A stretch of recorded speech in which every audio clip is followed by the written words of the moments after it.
Mother Colpitts. I sell mystery elixir, and it is full of beautiful things. I have things in here that you have been brought from all over the world. I have traveled from Bangalore to Shanghai down to Patagonia. That's way down in Argentina.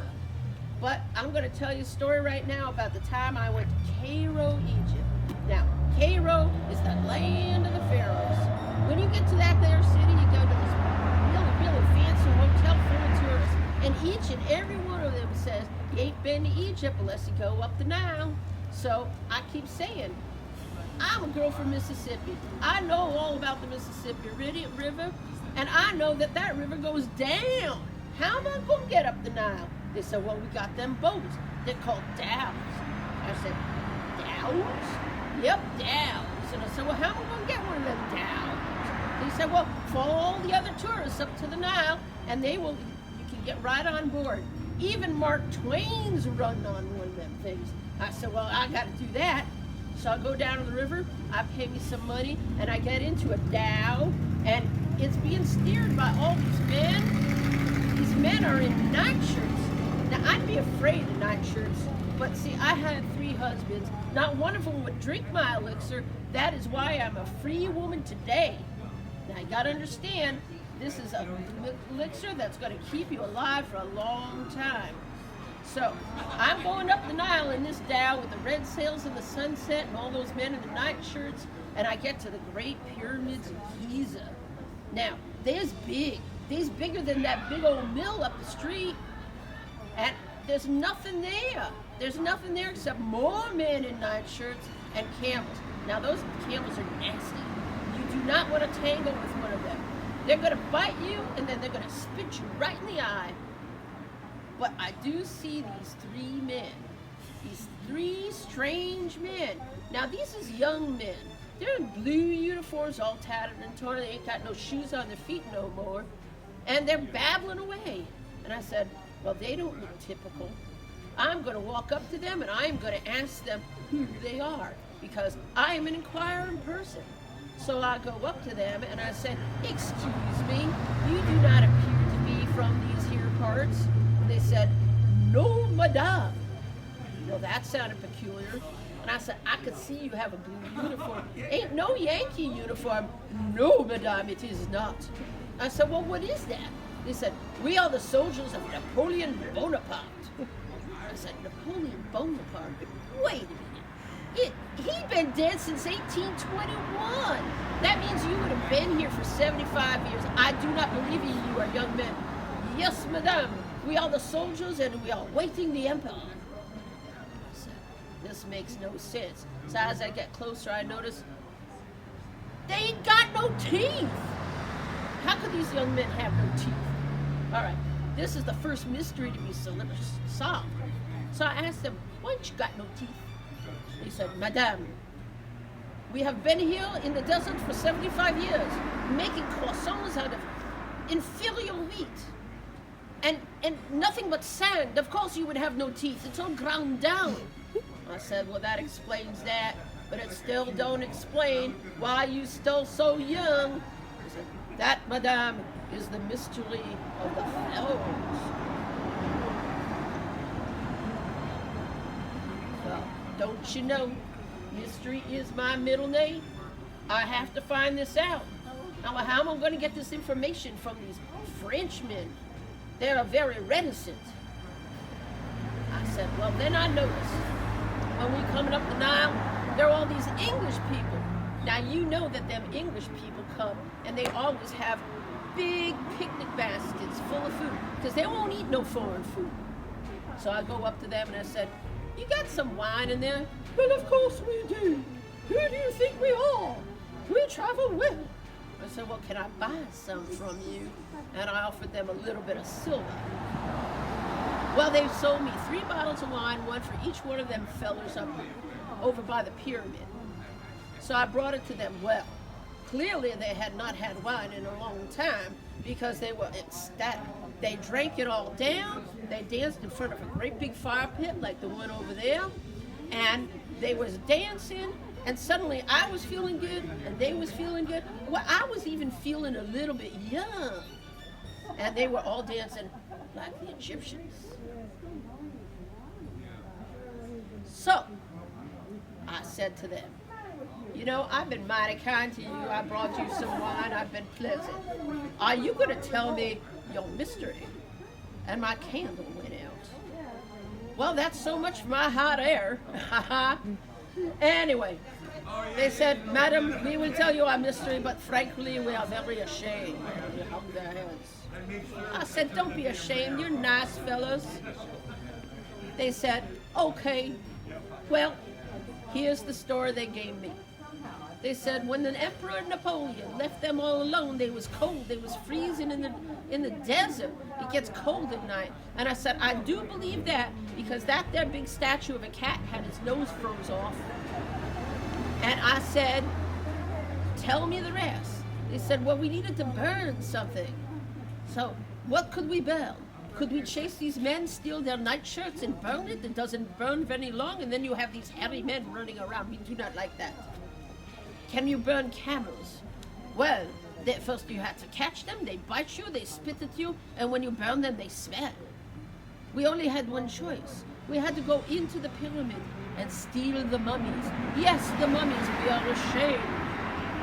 Even though they are 4,000 years old, they still look a little bit youthful, and better than us, they have their teeth. So we have been burning these mummies. We were burning them tonight. Do you feel youthful? Do you feel wonderful? And as you burn them, the sparks go through the air, and you never ever age. And we can prove this to you. It has been 75 years, and except for our teeth, we are still young enough. I said, well, that's proof enough for me. It is proof enough for Mother Colpit's mystery elixir. I told you it was going to be a proven recipe. So I gave them a $20 gold piece. I sent them into the pyramid. I had them collect me some of the mummies up and put them in the dhow so I could bring them to you in the United States. And here we are. I even gave them a little bit of money, got them to Paris, got some new choppers, and now they're dancing in the Folie Bergère in their nightshirts. So now, I'm not going to sell you this for $1, 75 cents, 50 cents, 25 cents, even a dime. 6 cents. 6 cents. I can solve your problems, and I can keep you alive forever. What do you think? Mother Colpit's mystery elixir.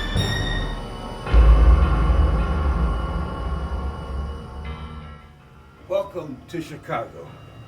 Herbert Henry Holmes at your service.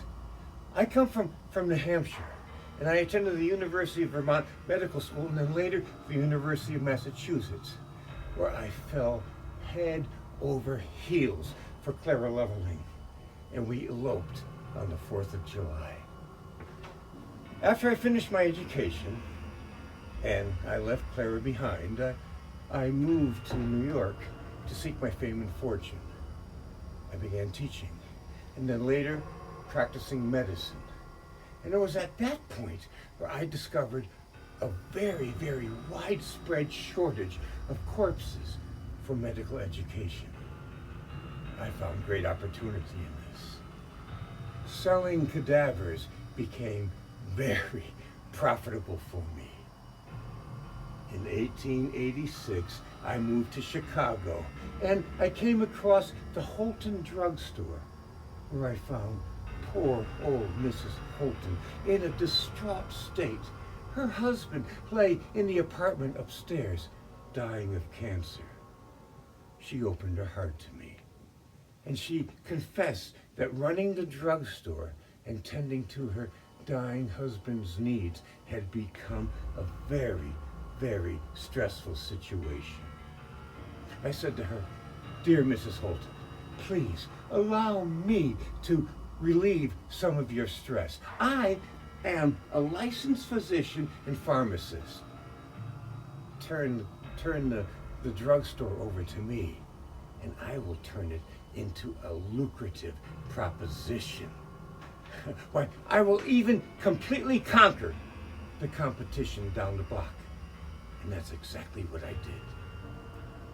Well, before too long, the Holtons expired, And now my H.H. Holmes drugstore is a rousing success. Many, many young and new patrons flock eagerly to all of my promotions. Why, I've even created a tonic to cure baldness and alcoholism. Sales are booming. And I've also established a jewelry store, a barber shop, and a restaurant. Oh, this is a great place to be. Chicago is growing by leaps and bounds. Why, we now have over 25,000 people working in the cattle stockyards. And if you can overcome the stench, you find great prosperity there and all over Chicago. However, there is a decided lack of apartments. So I began renting out rooms upstairs. I married Myrta in January, and she is young, and she is blonde, and she is stunningly beautiful. She left her little hometown in near Minneapolis, and she moved to the big city, and now she helps me run the drugstore.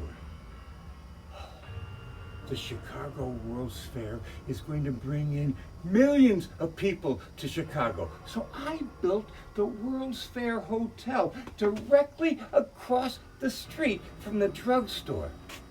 It's got more than 70 rooms on 2 floors, and I've even established a very successful glass bending business in the hotel building, along with many retail shops and even a doctor's office. You are now standing in the vault of that hotel.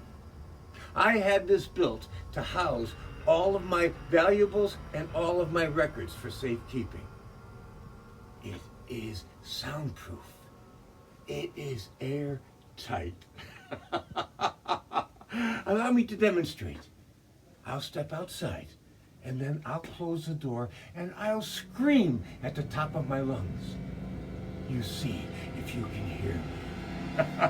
Have a nice day.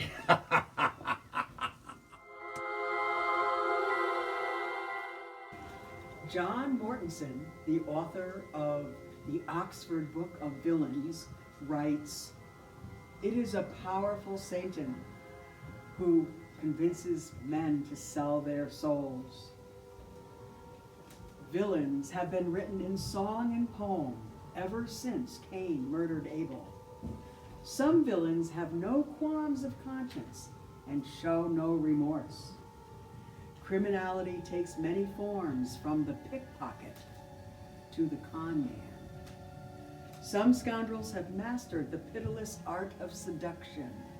Other unscrupulous swindlers betray their countries." End quote. Good evening. My name is Inspector Randall, and I've worked here at Scotland Yard for some time. I've been interested in criminology all my life. Criminology, it's a science. It's anthropology and biology. It's about the body. It's psychiatry and psychology. It's about the mind. It's economics. It's that lust for power and greed that breeds in all classes, all races, and both genders. Here at Scotland Yard, we have started something new. After all, it's 1888. We want to be modern. So we have started the Black Museum. We're collecting evidence from the different crimes, and we're using it to study so that we can teach all of the new detectives how to do their work. So over here on this shelf in our Black Museum, we have some death masks. Some of them are from the victims of the crimes. We have some weapons, pointed weapons for impaling and penetrating, sharp-edged weapons, blunt trauma weapons. And these are overt and concealed weapons. See that umbrella? That's a shotgun. Over here we have some evidence. Right now we're working on the big case, Jack the Ripper. We have some of his letters and some of the photographs of the victims that we are studying as we work hard to catch this thief, catch this murderer, Jack the Ripper. This is a map that shows the sites of the murders. Now, over here, some of the philosophy of criminality comes from these fellows. This guy right here, Adolphe Quetelet, he's a Belgian fellow. He has studied crime and demographics, and he says that most criminals are poor, uneducated, young adult males. This next guy, Cesare Lombroso, an Italian fellow, he says that criminals are born criminals. They inherit their craft from their relatives. They're born criminals. They're calling him the father of modern criminology. He has studied criminals and insane people and normal individuals. He worked for a time in an asylum where he studied insanity. And he has decided that people not only are born criminals, but that they can be detected by physical features. So, he has come up with a list. For instance, most criminals are tall. They have enlarged jaws, high cheekbones, glassy eyes. Some are bald. Many have tattoos. He also says that thieves have great dexterity and little beady eyes. And murderers definitely have that staring, glassy look. He says that women criminals are far more ruthless than men, and he describes them as dark-haired, wrinkled, with smaller skulls than usual. This guy over here, this is Alphonse Bertillon, the Frenchman, and he has come up with a way to identify criminals by measuring their body parts. So as you can see here, he measures the forearm, the neck, the head, the crown of the head. He measures body parts so that we can start to make identification of these criminals. How else will we share information, say with the Pinkerton private eyes over in the United States? The only way that we can transfer information is by a letter or a telegraph. And a lot of these criminals, they commit crimes in one country and then they move on. So with this information, we'll be able to identify some of these criminals and start keeping records. And now, a new thing, and this was developed by a Brit, finally a Brit, dactylography. Do you know of it? Do you know, have you heard of it? Fingerprinting. Take a look.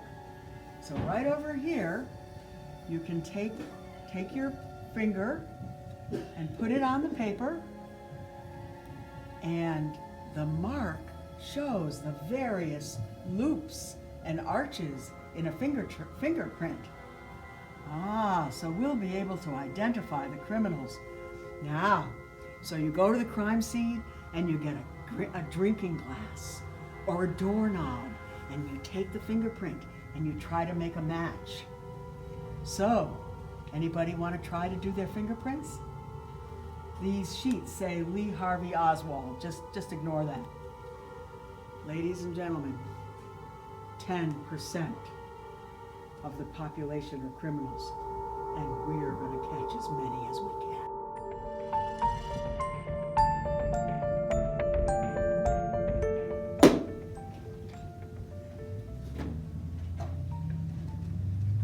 Gentlemen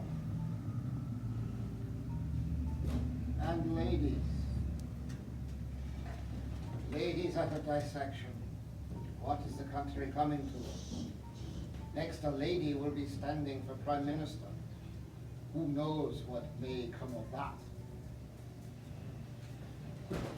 I am Dr. Robert Knox, lecturer on human anatomy here at the University of Edinburgh. Since my time as an army surgeon at Wellington's great victory over Napoleon at Waterloo, I have worked tirelessly to improve the understanding of human anatomy and the practice of surgery. Edinburgh is now a great world center of such learning. Doctors come here from as far away as America to hone their skills. Unfortunately, the government has decreed that the only bodies suited for cadavers and for dissection are those of prisoners, suicides, orphans, and foundlings.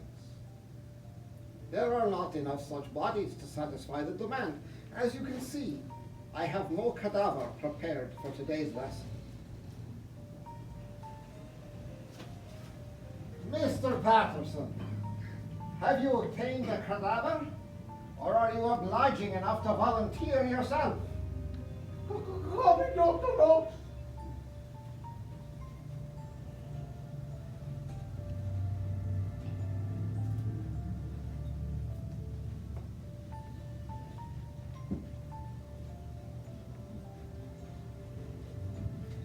Ah, Mr. Burke, Mr. Hare, my favorite Irish resurrection men.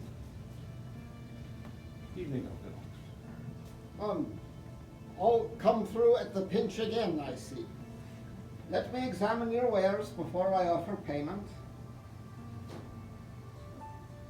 No maggots, no beetles, no grave mold, no reek of decay, no rigor mortis. A right fresh cadaver, and a young one too. Quite a screamer, wasn't she, Mr. Burke? And when all that gin we gave her, and then with you on top of her, I could hardly put the pillow on her face. Ah, yes, Mr. Hare, but hush. Dr. Knox might be hard of hearing, but his students are probably not. Go, tell Patterson to give you £10 for your work. Same again tomorrow, if you bring another. That is, if you can hold off on the carousing and the drinking. I know that little girl, that's Carrie. She was on Canal Street just yesterday begging, right as rain. Maybe, but a lot can happen between one day and the next. She'll be begging no more. Lady, I'd be hush if I were you, if you get my meaning. Say, Mr. Burke, one of my tenants is a little bit ill as of late. Have you any of the gin left? Enough, Mr. Hare, enough. Good. We shall now commence the anatomy lesson.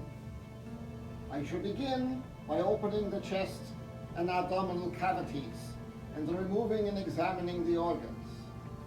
Then we will strip back the skin on an arm and a leg to study the muscle structure before moving to the head.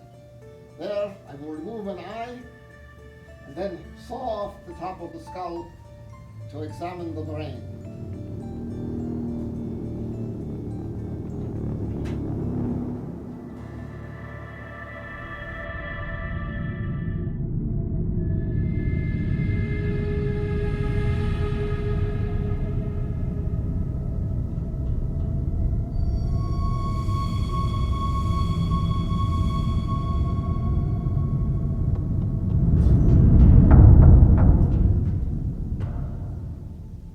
Good evening, and welcome to my costume and disguise shop. My name is Madame Mysteriosa. I deal in quality disguises to satisfy your vanities, your fantasies, and your malevolencies. Perhaps you wish to follow in the steps of the great master of disguise, Charles Peace, who would enter a place he wished to rob, whether a residence or a business, in a full suit of clothes, which he wore over another entirely different outfit. He would rob the place, and then, before leaving, cover his very fair skin with walnut oil to make himself appear much darker, of an entirely different race, very hard to identify. Or perhaps you're of a more benevolent nature and wish to emulate Emma Coleman Ladd, a sculptor who, after World War I, set out to create masks to cover the disfigurement caused by exploding shells in the faces of those allies on the battlefield. She was awarded honors by the French government. Or perhaps you wish to disguise the appearance of your gender, as did Cathay Williams. Born a slave in America, she wished to join the United States Army after the Civil War when she was granted her freedom.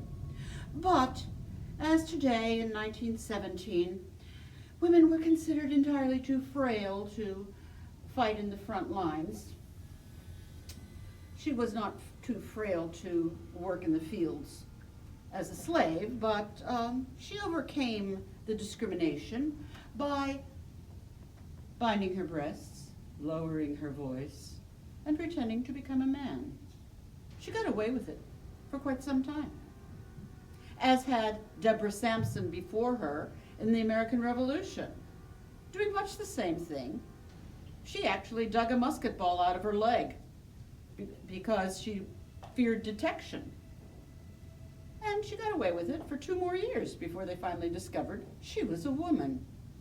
She was eventually retired from the Army with a pension.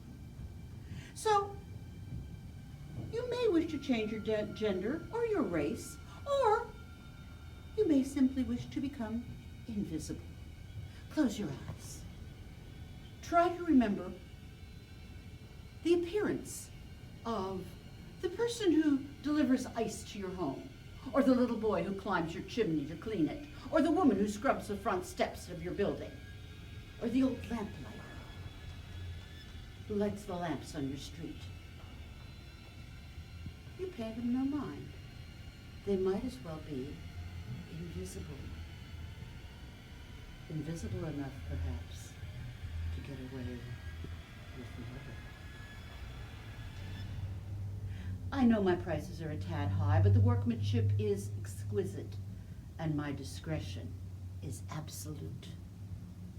So come back when you have a bit more leisure time to inspect my wares. And in the meantime, I suggest you follow along to Fleet Street. And I understand the meat pies there are especially tasty.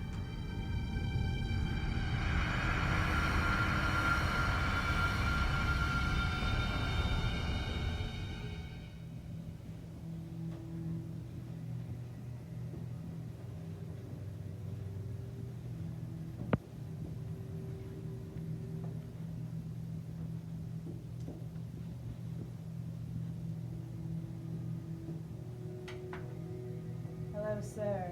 Please come. Get a shave by Sweeney Todd.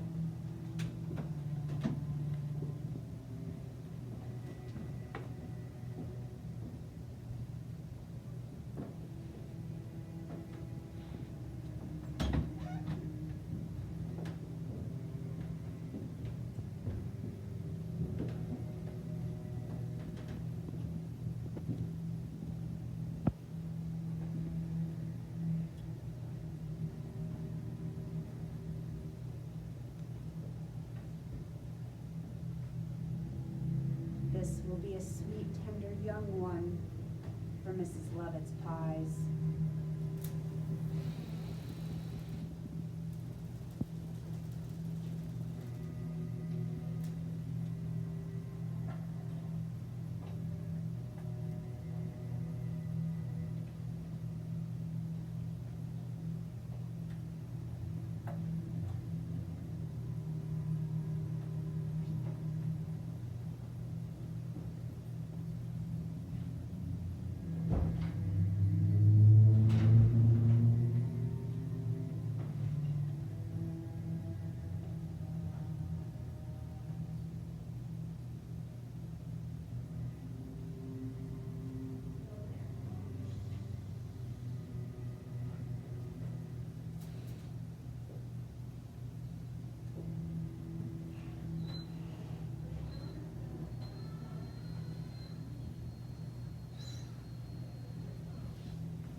pies smell fresh today.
The pie's gotten so much better since Mr. Sweeney moved up there.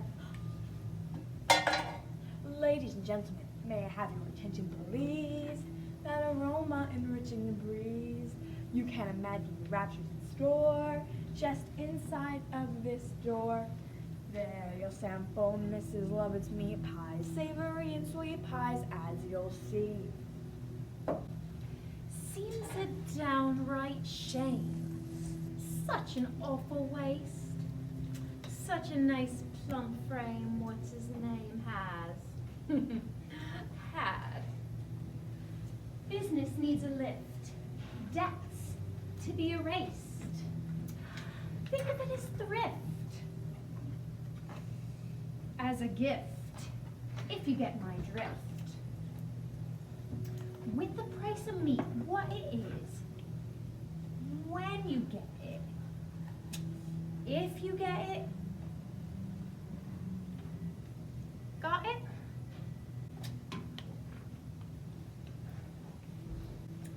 Have a little priest. It's too good, at least. It's really rather fresh. Not too much fat. Only where it's sat. The trouble with poet is how do you know it's deceased? Try the priest. Oh, Mr. Todd. Bless my eyes. Fresh supplies. Mrs. Mooney's got a pie shop. Business never better. Serving only pussycats and toast. But a pussy's good for maybe 6 or 7 at the most. Ugh, pussycats. My secret, my dears? Family recipe. It's all about the herbs. Things like being careful with your coriander. That's what makes the gravy grander. Well, that and Mr. Todd.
Good evening, ladies and gentlemen, and children of all ages. do clowns make you nervous? Do you feel tense or feel your heart race? Do you get anxious or angry? Do you feel like you want to scream or cry? These feelings are common amongst people. So common, in fact, that there's a clinical name, coulrophobia, or the irrational and intense fear of clowns. Now, it's a mistake to ask when clowns went bad, because they were never really good. The trickster was a 16th century clown from the Italian theater. He was both comical, but yet unprincipled in his ways. The Harlequin is identified by his elaborate masks and diamond-shaped patterns, and most people recognize him to this day. Now, in the 1920s and 30s, there was a silent film called He Who Gets Slapped, about a menacing and vengeful clown.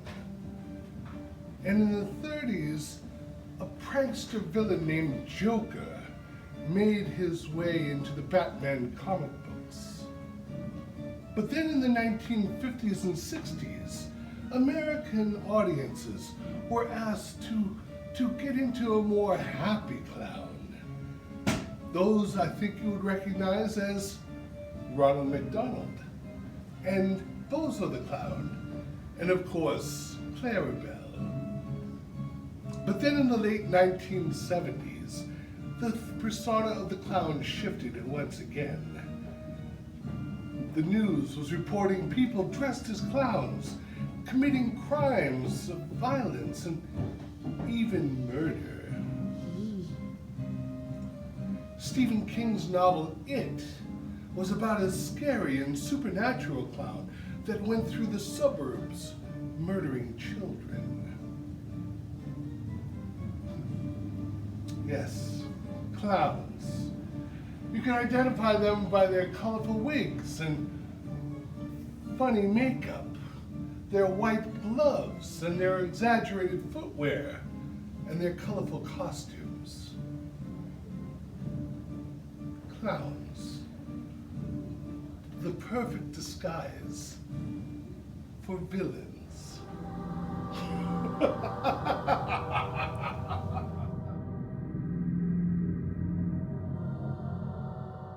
I suppose you'll be wanting to hear about the murders too. I'll tell you my story. I've told it near 100 times already. Same thing I told the police, don't you be knowing. Mr. Pardon went out for morning errands, and I was washing windows. Miss Lizzie was out back, I think at the barn loft. Somebody must have come up the back stairs, or climbed through a window and murdered Mrs. Barton upstairs, in the guest chambers. I don't exactly know when Mr. Barton came back, but Lizzie found him killed dead too, with an axe, in the parlor, about 11:15. What a lot of blood. Never seen the likes of it, but quite the frights in me. Maybe it was a robber, trying to steal stuff, and got caught in the act. But Miss Lizzie and me can't find nothing missing. I counted that silver near 100 times. We keep the front door locked, mostly, and the back door latched, unless we're out in the yard chopping wood, or in the barn. But come to think of it, I should have noticed. Miss Lizzie and her stepmother were sometimes bickering till she began. Miss Lizzie was always saying we should move to a grandier house on a hill. Too late now. I didn't touch anything. Police said don't touch anything. Don't clean anything. Those blood stains ain't never coming out of that carpet, don't you be knowing. They also said they think Miss Lizzie did it. Never in all my time here did I ever see that kind of fury out of her. I don't know. I just don't know.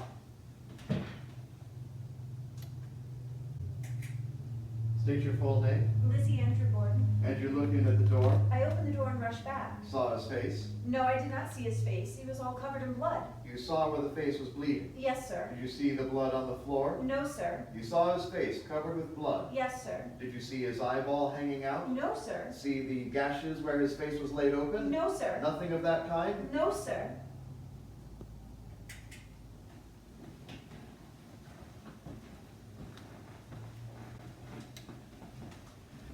District Attorney Hosea Knowlton, representing the Commonwealth.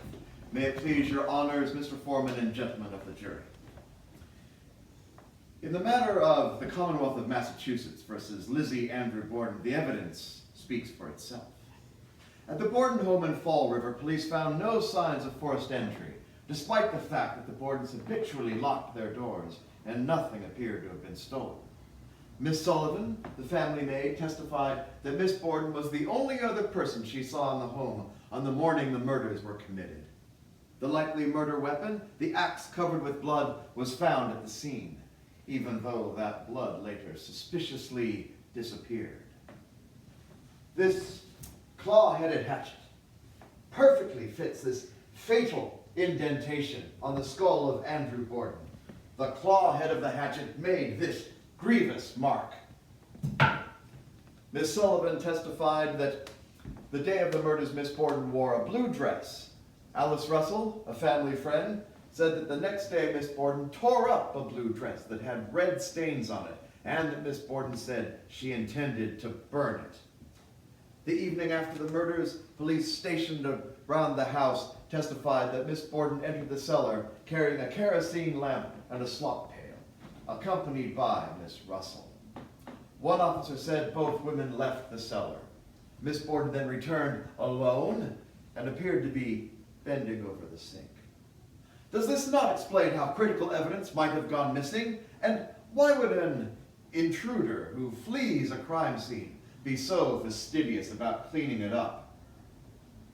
Moreover, Miss Borden's relationship with her stepmother was known to have been strained. I ask you to consider whether Miss Borden might have resented the fact that her father was leaving property and substantial sums of money to the stepmother rather than to her. These facts point to just one conclusion, that Lizzie Andrew Borden is the only person who could have committed these gruesome murders. I remind you that 11 blows killed Mr. Borden and 18 blows killed Mrs. Borden.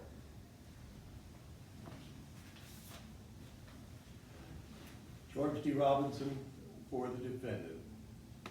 May it please your honors, Mr. Foreman, gentlemen of the jury, direct evidence in the form of eyewitness testimony is completely absent from this prosecution. No one has come forward as a witness to this crime. So the case against Miss Borden rests entirely on circumstantial evidence and assertions.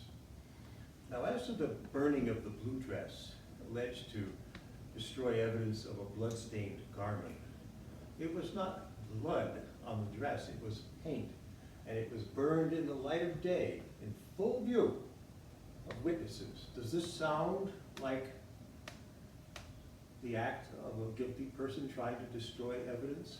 Further, I would contend that murder committed with an axe will necessarily cover the perpetrator with blood. It's understood, self-evident, and yet the police found not a spot of blood upon the defendant, Miss Borden. What's more, the prosecution failed to establish a link in any way, shape, or fashion between Miss Borden and the weapon that they produced in evidence. Neither could they attribute any credible motive to her whatsoever.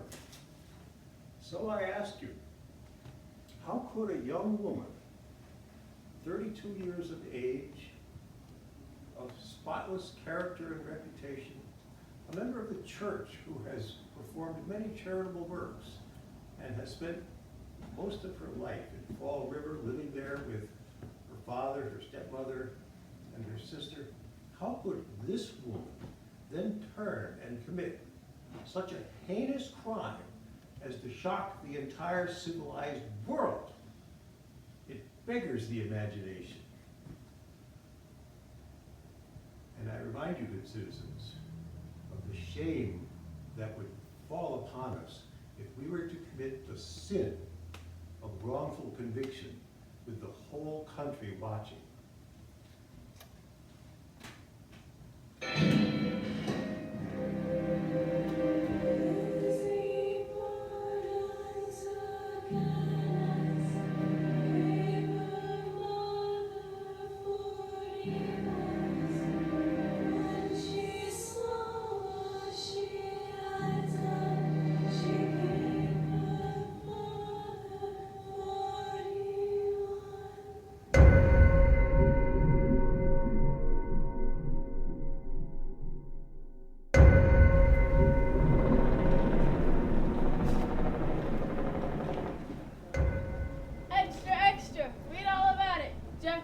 First victim, woman found dead with no less than 79 wounds on her body. Extra, extra! Ma'am, do you have 6 pence, please? Sir, do you have 6 pence, please? Ma'am, do you have 6 pence, please? Have you seen my daughter? Sir, She's been missing. Have you seen her? Sir, excuse me, sir. Oh. Do you have 6 pence, please?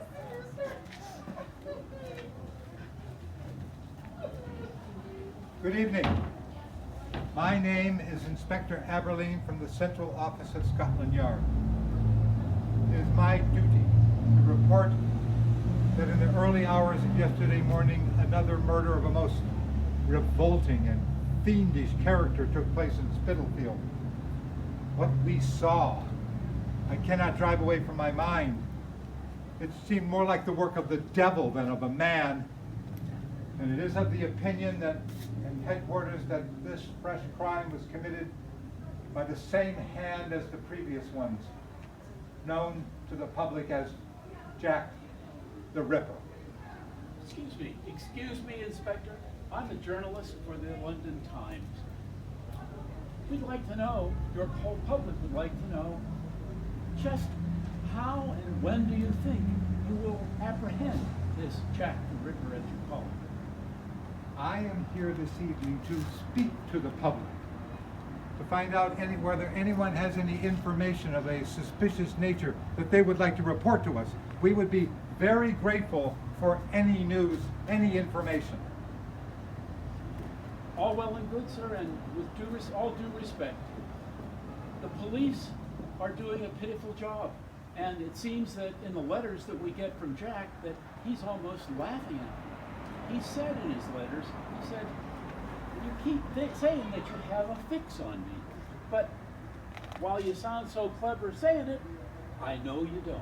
And then he writes laughter, ha, ha, ha.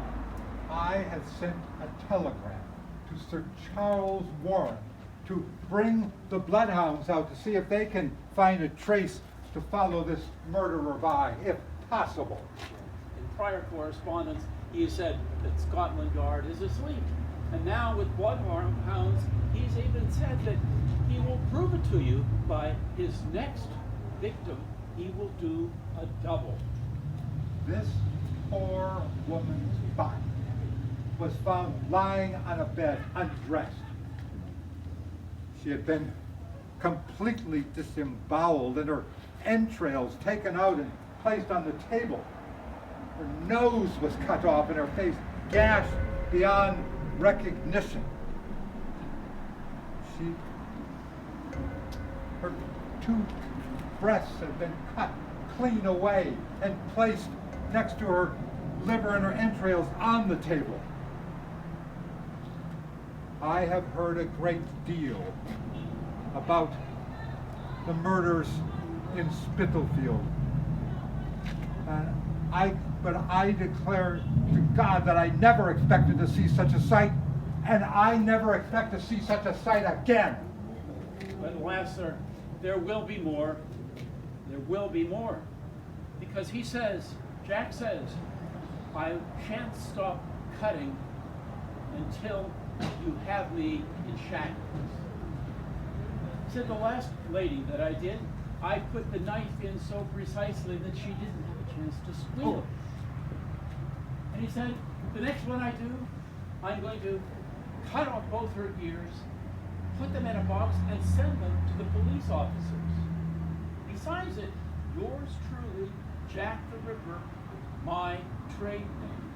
These letters are extremely unlikely to have been written by the murderer. Indeed, evidence gives credence to the theory that they were written by reporters, like yourself perhaps, just to keep this crime alive. You're accusing me, sir. Accusing me of writing the truth just to make a penny? Well, this runs cold in my veins. The same stories, the same images. Jack has promised that one of his victims, he will cut both of her kidneys out. He will take one of them and preserve it, sending one to you with your name on it. And then the other, he has promised that he will slice, season, and fry, and dine on it. I suppose He will send you his knife as a clue, because you are doing so poor a job in catching me. So he signs this letter, catch me if you can. What? What's that? What's that? Oh my God. God, I got it. Where did he go? Where did he go? Where?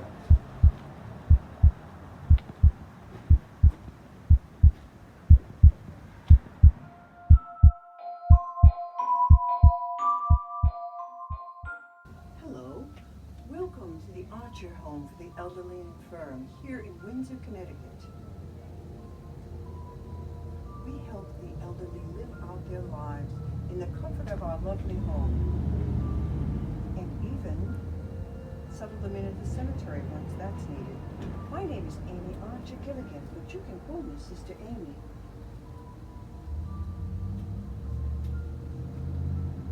Well, I'm almost finished filling out the contract. Do you know what the date is? Oh, it's September 29th, 1912. Thank you. Are you thirsty? Yes.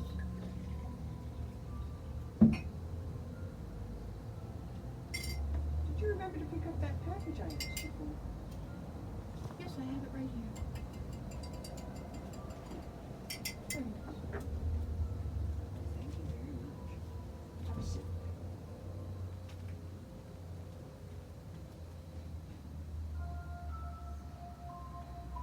I would send my boarders to the pharmacy to pick up the arsenic for the rats. Have a little more, please.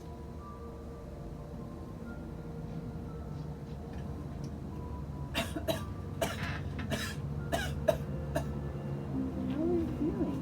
Are we going to have to call the doctor later? How are you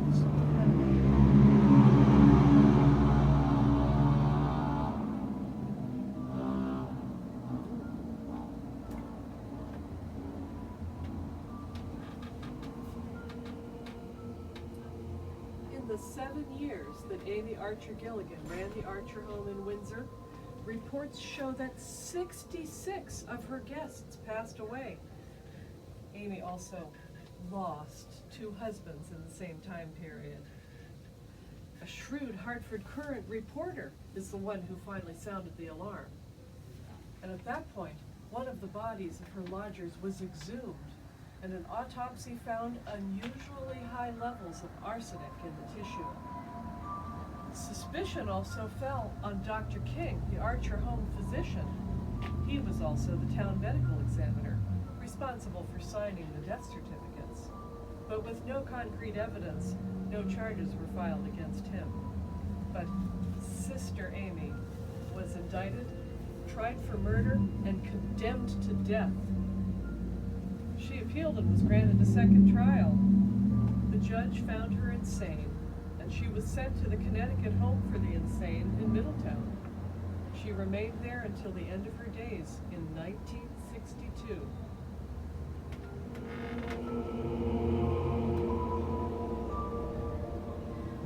Didn't you have another sip, Rosa?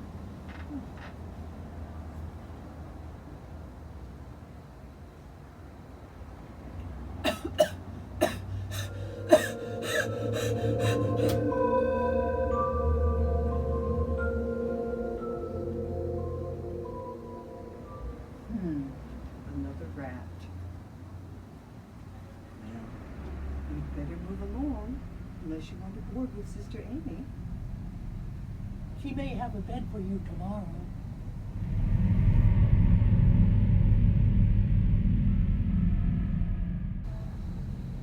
Good evening.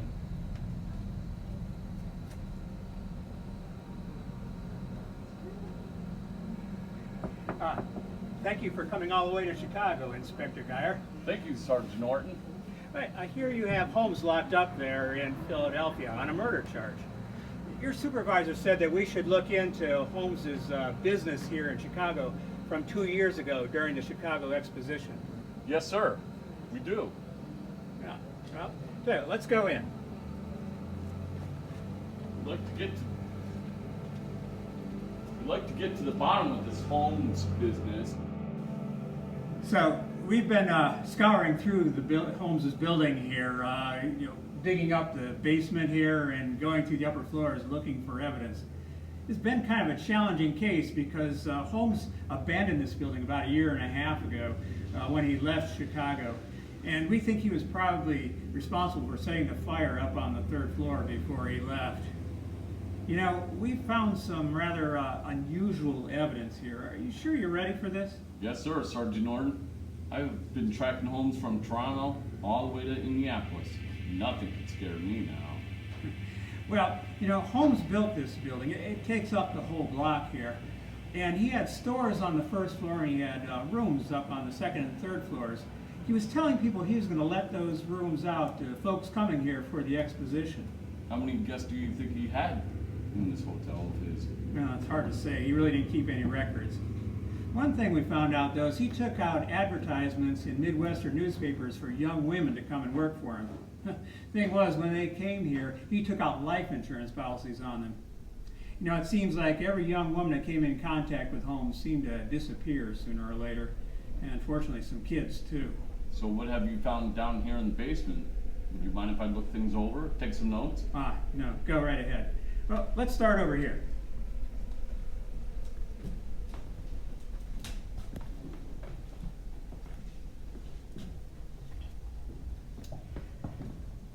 So we think that Holmes used the basement here to dispose of his victims' bodies, like these that you see here. So he lured his victims down here? No, we think he committed most of the murders upstairs. You see, he had an office on the 3rd floor, and just outside of the office he had this big vault. It had a soundproof door on it. Also had a gas pipe going into it. So we think he committed some of the murders there.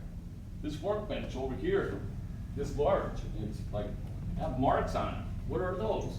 Oh, knife marks. See, Holmes learned how to dissect bodies during his medical training. I think he was dissecting bodies to get smaller parts that were easier to dispose of. Let me show you something over here.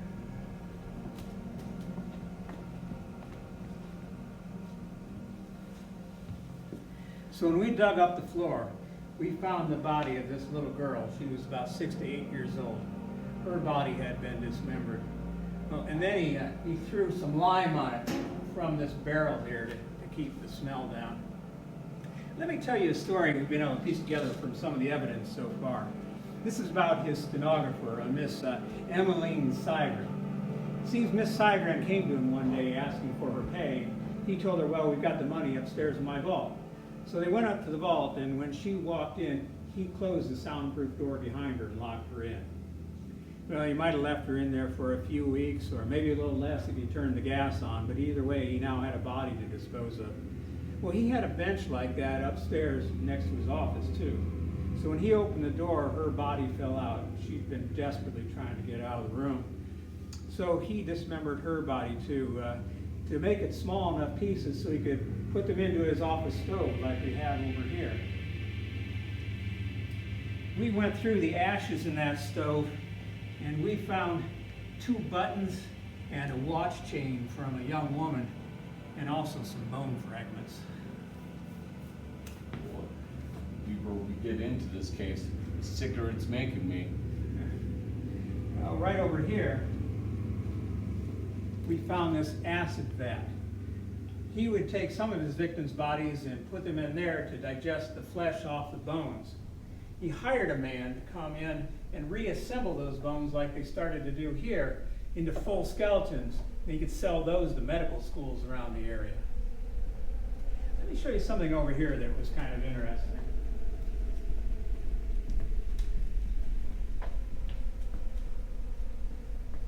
So we tore down a wall here, and behind it we found this 14-foot gas tank. Now he had told people that he was using that gas tank for his glass bending business, but that didn't make any sense. We discovered he probably modified it into an oven so he could burn some of the bodies.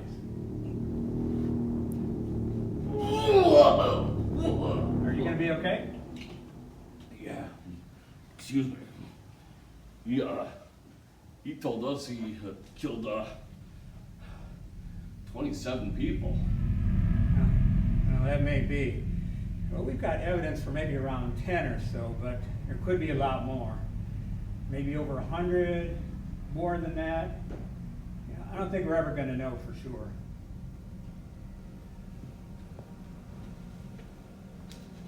Murdered. Over 100.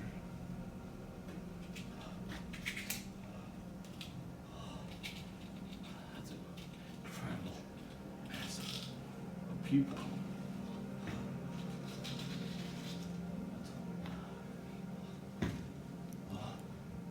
Holmes. H.H. Holmes. He was a mass. Holmes was a mass murderer. Real sicko.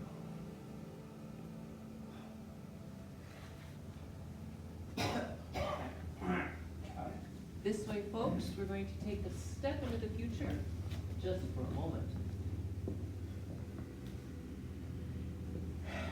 Well, it's 30 years later, and I'm retiring. I remember when I was 21, I thought it would be such a grand thing to go into law enforcement. I was a damn fool. Now, it's been over 40 years now since we scoured through that god-awful basement in the Holmes murder castle. I just wonder how many victims we never found. I could still hear their voices calling out to me. How many did he kill? Some people said he killed over 200.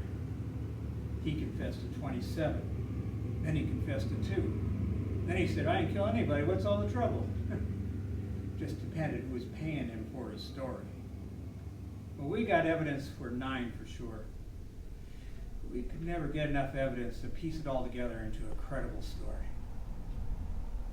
Well, they hung him there in Philadelphia, but his neck didn't break like it's supposed to. No, he just hung there for 20 minutes, twisting and gasping for air.